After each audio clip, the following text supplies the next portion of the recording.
Le cercle RH, le débat, comme chaque jour de Smart Job. On parle aujourd'hui des salariés boomerang comme un objet. Je ne sais pas si vous avez déjà acheté un boomerang, ça part, et vous, normalement, vous le récupérez. Il part et il revient. 3 invités sont avec moi sur ce plateau. Audrey Richard, ravi de vous accueillir. Bonjour. Vous êtes la présidente de la NDRH, l'Association nationale des DRH, et vous êtes vous-même DRH. Êtes-vous confronté à ce phénomène de salariés boomerang? Je vous poserai la question dans quelques instants. Muriel Pariente, merci d'être avec nous. Vous êtes avocate en droit du travail, cabinet Ashurst. Vous avez vu, je progresse quand même. Je progresse semaine en semaine sur mon anglais. Merci d'être là. Et Amina Mouka, ravi. Vous êtes chasseuse de tête, cherche Suzanne, c'est le nom de votre cabinet.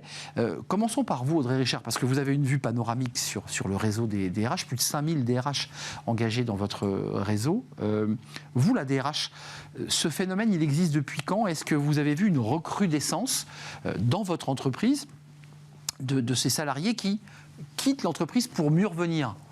Je préfère d'ailleurs cette définition plutôt que salarié boomerang. Ouais, c'est pas beau. Très, très heureux. Je suis d'accord. Mais ce sont des salariés en effet qui quittent l'entreprise et qui, après plusieurs mois ou plusieurs années, peuvent en effet revenir.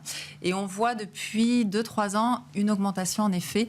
On a regardé un peu les chiffres, on est sur une augmentation de 36% selon les chiffres, mais le phénomène reste cependant minoritaire et représente à peu près 2 à 3% de salariés aujourd'hui. Juste un mot à la praticienne, c'est-à-dire celle qui observe le monde du travail et celle qui le vit aussi comme DRH. Il y a 10 ans, quand un salarié s'en allait, en général, on ne lui offrait pas des fleurs, quoi. Il partait, on lui disait, écoute Coco, tu t'en vas, c'est ton choix, on règle tes droits et tu t'en vas. J'ai le sentiment que tout ça évolue, et même dans votre posture, vous, de DRH. Oui, mais je pense que c'est aussi ça dépend de la culture de l'entreprise. Ça pouvait quand même se voir précédemment, il y a à peu près une dizaine d'années. Ce qui se passe aujourd'hui, c'est qu'on est en pleine pénurie de main-d'œuvre, que du coup, on ouvre le champ des possibles en termes de recrutement et ça se flexibilise un peu plus. Et en effet, ce sont des salariés qu'on regarde particulièrement parce que ça a tout un tas d'avantages, peut-être qu'on... Les avocats en droit du travail, qu'est-ce qu'ils disent de ce sujet? Parce que d'abord, ça n'existe pas dans le Code du travail, il n'y a pas de règle sur le salarié boomerang, il fait bien ce qu'il veut, il part et il revient s'il le souhaite. Mais qu'est-ce que ça raconte côté juridique, ça? C'est assez intéressant côté juridique, car vous avez quand même, quand vous recrutez un salarié qui est parti, vous avez quand même des facilités. D'abord, vous pouvez discuter sur la période d'essai, l'appliquer ou pas l'appliquer. Ensuite, vous pouvez aussi, vous avez une intégration qui est beaucoup plus facile au sein de l'entreprise. C'est-à-dire qu'un mauvais recrutement, ça arrive assez souvent. Hein. Oui. Là, la personne entre, elle connaît les personnes, elle connaît les collègues, elle connaît les clients parfois. Enfin, je veux dire, une personne qui était partie pour revenir, elle a les peintures de guerre tout de suite. Hein. Exactement. Et donc ça peut être très intéressant pour l'entreprise. Et juridiquement, en revanche, comme vous l'avez dit très justement, il n'y a rien dans le Code du travail. Vous faites ce que vous voulez. Oui. C'est pas une réintégration. On parle parfois de réintégration d'un salarié. Pas du tout. Non, mais vous soulevez le fait, qui est un enjeu économique pour la chasseuse de tête, ça c'est intéressant, c'est que quand celui qui est parti est revenu, s'il a été bien sorti, et s'il est bien sorti, il devient ambassadeur, et il se dit, tiens, après tout, l'herbe n'est pas si verte ailleurs, je reviens. Et ça permet au DRH de se dire, lui, il connaît, son manager, il l'avait eu. Enfin, c'est ça que vous nous dites. Absolument. Économiquement, c'est intéressant. C'est intéressant. Après, tout dépend des conditions de la rupture. C'est ce que j'évoquais, c'est la manière dont on sort.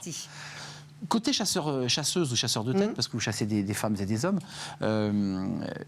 qu'est-ce que ça raconte, ce phénomène? Est-ce que vous poussez, j'allais dire, ceux que vous accompagnez en leur disant, écoute, franchement, tu as le choix. Si ça se passe mal, t'enferme pas des années dans un poste qui ne te plaît pas, tu t'en vas. Est-ce que je suis un peu abrupte? Un peu. Enfin, en fait, là, je rejoins Audrey sur le fait que ce phénomène est lié effectivement au contexte économique, c'est-à-dire que nous sommes dans le plein emploi et effectivement, les entreprises tentent de trouver des solutions. Après, je pense que l'effet boomerang, en fait, il est plutôt à prendre au cas par cas, parce qu'effectivement, à la fois d'un point de vue, il y a l'aspect juridique, mais il y a l'aspect RH. Et si on focus sur l'aspect RH, alors c'est un avantage, certain, de voir revenir un salarié, parce que on se dit, il sera vite opérationnel, il connaît la culture de l'entreprise, etc. Donc, ça coûte beaucoup moins cher. Donc, tout ça, effectivement, on est tous d'accord pour ces critères-là. Se pose tout de même la question de se dire, en termes d'innovation, en termes de diversité, on est tous, effectivement, aujourd'hui, les entreprises sont confrontées à une concurrence qui est extrêmement importante. Et donc, on est dans un contexte de transformation d'entreprise. Et du coup, si on se retrouve le danger à recloner exactement les mêmes profils, ça ouvre pas large le on se spectre. retrouve effectivement avec les mêmes personnalités. Et donc, je pense que ce phénomène, il faut l'étudier au cas par cas. Il n'y a pas de généralité. Et voilà, et il faut s'assurer du pourquoi je reviens, enfin pourquoi je pars et pourquoi je reviens. Et d'ailleurs, excusez-moi, 60% des Français ont quitté leur job pendant la crise Covid, regrettent leur choix, et ça c'est un indicateur pour les DRH. Je m'autorise encore à faire l'avocat du diable. Il y a le collaborateur dont on est assez content qu'il s'en aille. Il faut dire les choses telles quelles. Et puis il y a le collaborateur dont on dit quel désastre que cette personne quitte l'entreprise. Ça va faire un énorme trou. C'est pas la même chose. Non, et c'est pour cette raison que l'entretien de sortie est vraiment très très important dans les méthodes et process RH. Ce moment-là est très important, déjà parce qu'on soigne l'ensemble de la vie du collaborateur dans l'entreprise. La sortie en fait partie. Et c'est à ce moment-là qu'on va garder l'histoire sur les conditions de sortie, les raisons de sortie. Et je reviens sur ce que vous indiquiez. Ce qui va être important quand on réintègre un collaborateur, il y a deux éléments, à mon sens, importants à souligner.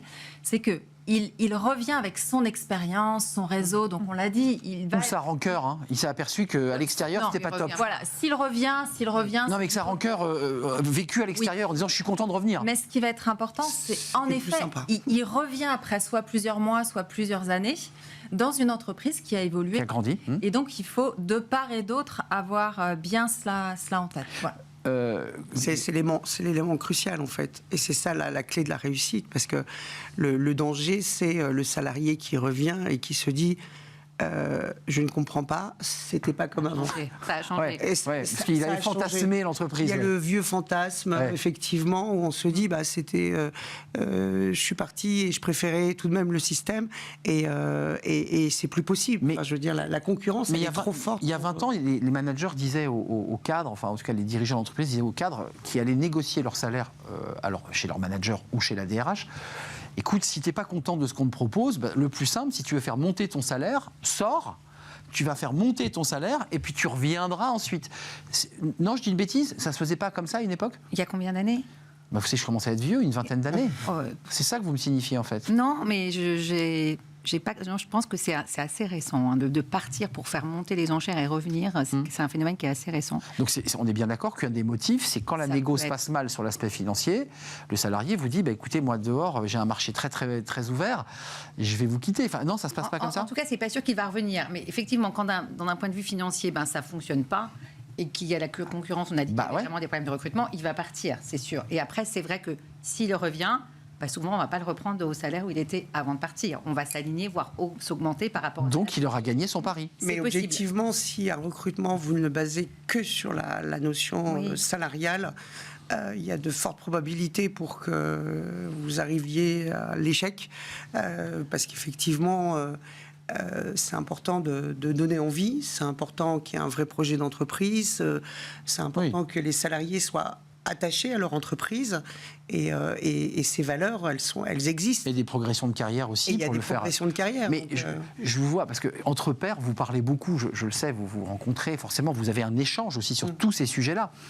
Qu'est-ce qu'ils vous racontent, vos pairs, ceux qui sont aussi des RH de grandes entreprises, qui sont confrontés à ce phénomène ? Les motifs, est-ce que vous avez, dans des statistiques peut-être... Sur les retours d'abord les départs, qu'est-ce qui justifie que le salarié, à un moment donné, parte ? C'est le salaire, c'est... mais non, il y a une multitude, D'accord, il y a une multitude de raisons. Bien sûr, non, c'est la découverte d'une autre culture, d'un autre marché. Non, c'est... Enfin, les DRH aujourd'hui savent que pour maintenir leur people et aussi pour attirer, savent qu'il faut avoir un package salarial au niveau du marché. Un package. Et ils savent que c'est le premier élément qui est regardé par les salariés. Évidemment, après, Télétravail. la flexibilité, Semaine des 4 jours.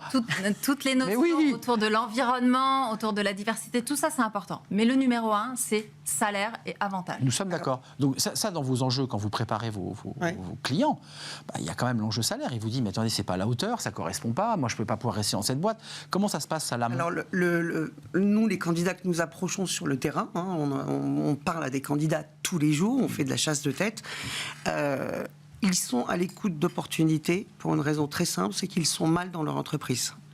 Et c'est rarement pour... Alors, que le salaire.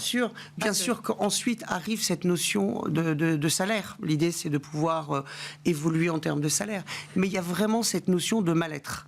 Qui est au-delà de rémunération. J'ai rarement un candidat qui me dit « je suis à l'écoute parce que je voudrais augmenter... Je suis mal dans mon job, quoi. Je voudrais augmenter ma rémunération de 20%. » C'est quoi? C'est un problème de management? C'est un problème de management, c'est un problème de culture d'entreprise, c'est un problème d'état d'esprit, c'est un problème de valeur d'entreprise, de reconnaissance du travail, de reconnaissance. Donc ce sont vraiment des sujets. Enfin, je veux dire, c'est vraiment ça. Je veux dire, moi, je parle à des candidats tous les jours, et tous les jours, ce sont des candidats qui m'expliquent qu'ils veulent quitter leur entreprise parce qu'ils ne sont pas bien dans leur entreprise. C'est un paysage. Et ensuite arrive effectivement cette notion de rémunération. Et donc cette histoire de marque employeur, c'est pas du marketing, c'est une réalité. Enfin, je veux dire, c'est un vrai. Les DRH ont un vrai. J'ai envie de dire que le rôle du DRH, il est central dans une entreprise. Il est au cœur de l'entreprise parce que c'est grâce à la fonction DRH qu'on va pouvoir développer l'entreprise. Muriel, juste un mot. On est licencié d'une entreprise. On n'est pas dans une rupture classique où la personne s'en va.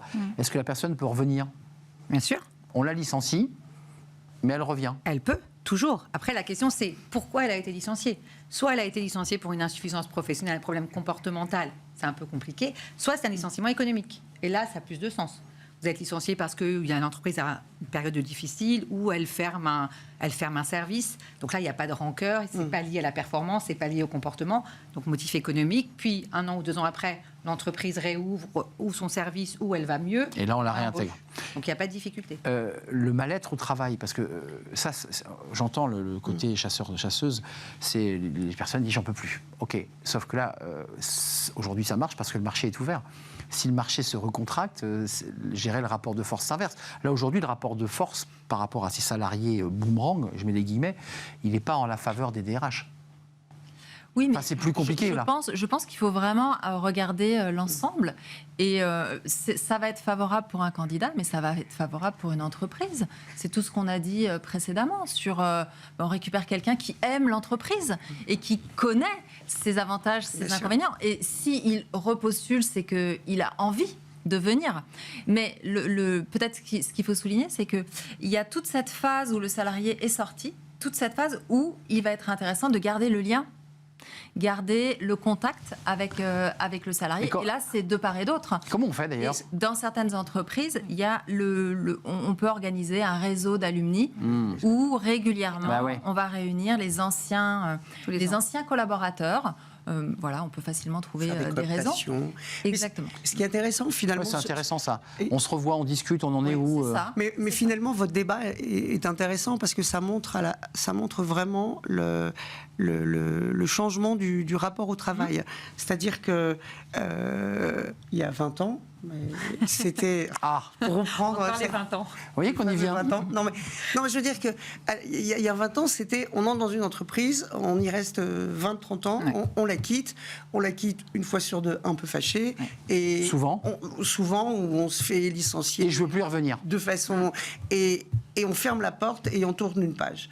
Et aujourd'hui, en fait, le rapport au travail, on arrive dans une entreprise, on revient, on travaille dans plusieurs entreprises à la fois, on travaille 4 jours, on travaille 2 jours, on a plusieurs patrons. Enfin, je veux dire, la notion même de travail a évolué. Qui reste, excusez-moi de faire le vieux monsieur encore une fois, mais ça reste minoritaire. C'est un peu le monde merveilleux de la start-up, c'est-à-dire j'ai une entreprise, je rentre, je sors.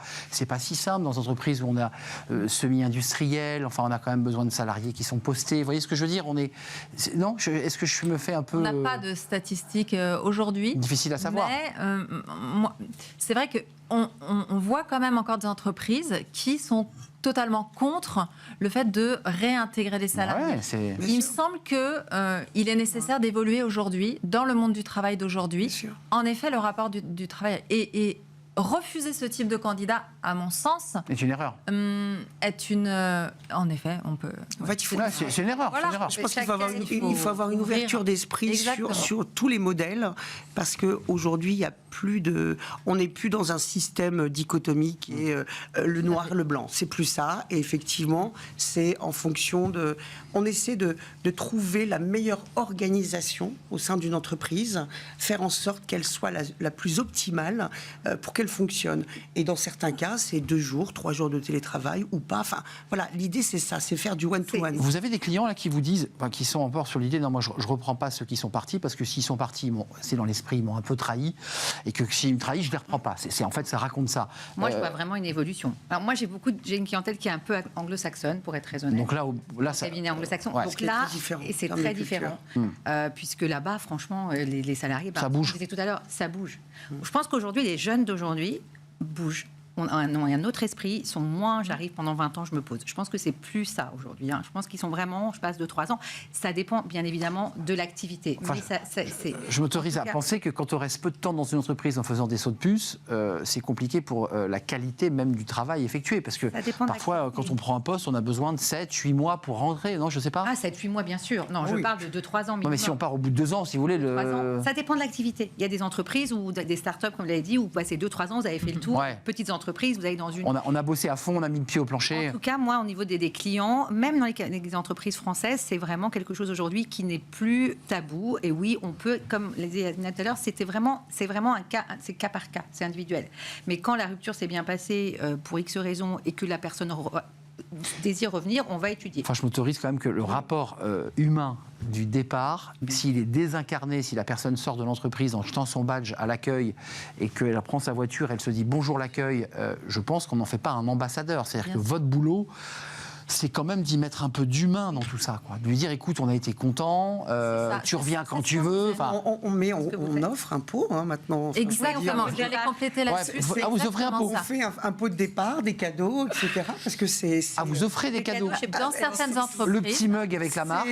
Mais c'est un communicant. Allez-y, Audrey. Pardon. Non, mais c'est tout à fait ça. Dans certaines entreprises, on célèbre aussi le départ pour remercier également le collaborateur, et ça me semble important. Évidemment, ça dépend du contexte du départ, mais c'est pour cette raison que cette phase de sortie, le off-boarding, est aussi, il me semble, importante que l'accueil et l'intégration. Un peu négligé, l'off-boarding quand même, globalement. On fait du onboarding de manière structurée. Voilà, on y vient. Le off-boarding, il faut le traiter. Je vous repose la question, est-ce que le marché du travail est aujourd'hui plutôt en la faveur des salariés? On a le sentiment qu'ils ont la main. Oui, on est d'accord. Oui. La DRH et la présidente. Oui. Non, mais je voulais vous entendre dire. C'est-à-dire qu'aujourd'hui, on est dans un marché qui crée quand même du stress et du mouvement. Il faut les faire venir. Il faut être attractif. Il faut proposer. Il faut du télétravail, bien sûr. La semaine des 4 jours. Alors, on n'y est pas encore. Bon, non, mais je la remets sur la table, là, vous avez vu. Au-delà de ça, du télétravail attractif, il faut effectivement il faut des vrais projets. Vraiment. Enfin, je veux dire, ça, c'est... Mais vous nous disiez tout à l'heure, au-delà des vrais projets, et ça se termine, et je m'en excuse, mais des vrais projets, il faut une dimension humaine, il faut un accompagnement humain. Parce que ce dont souffrent les cadres aujourd'hui, c'est un peu d'amour, je mets des guillemets, quoi. Oui, de l'empathie. C'est le prendre soin que le salarié va trouver avec les RH, bien sûr, mais surtout avec les managers. Évidemment.